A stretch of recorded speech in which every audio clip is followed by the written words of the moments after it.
we found in the year following substrate addition. We found very little survival on the control sites and almost exclusively found larvae emerging from the experimental sites. And these reefs accounted for about 95% of total larvae found. And if we just compare the means of the experimental and the control sites, we see that larval emergence was 20 times greater on the reefs.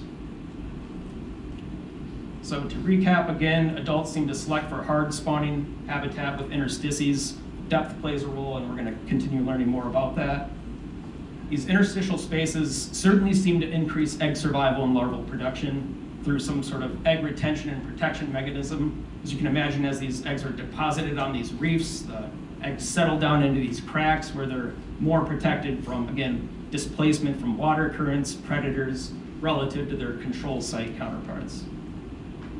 And to put all of this into a broader context, in some systems like Lake Erie and Lake Ontario, this abundance of low quality spawning habitat that we observe may be contributing to population declines.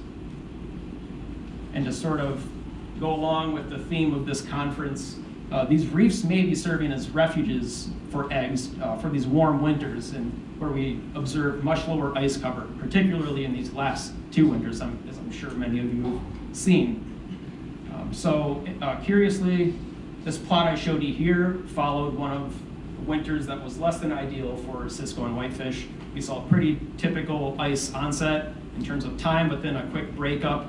Overall, relatively less ice this year. So I suspect that the eggs that were deposited here, because of a lack of sufficient ice cover, were displaced, potentially killed, compared to the eggs deposited on the reefs, which seem to be well retained and successfully incubated. Looking into the future, as we continue to refine these strategies, substrate remediation, particularly substrate addition, could be a new management tool to help restore Coregonine fish. And lastly, if we can create these little pockets or even bigger regions of higher productivity, reproductive success, we can potentially ameliorate other early life stage impediments like starvation or predation. So with that, I'd just like to thank the countless partners and people involved in making this work possible. It's a tough time of the year to work, so thank you to everyone on this project, the Fish and Wildlife Service, Suny Oswego, Jan Dedici, Jana Lantry, and Crystal Lagarde from the New York DEC for permitting assistance. And lastly, the funding for the substrate and the research came from the GLRI Focus Area 4 and Coregonine template.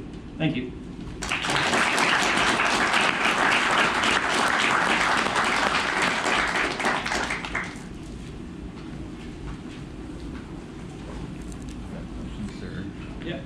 So Brian, it looked like they skipped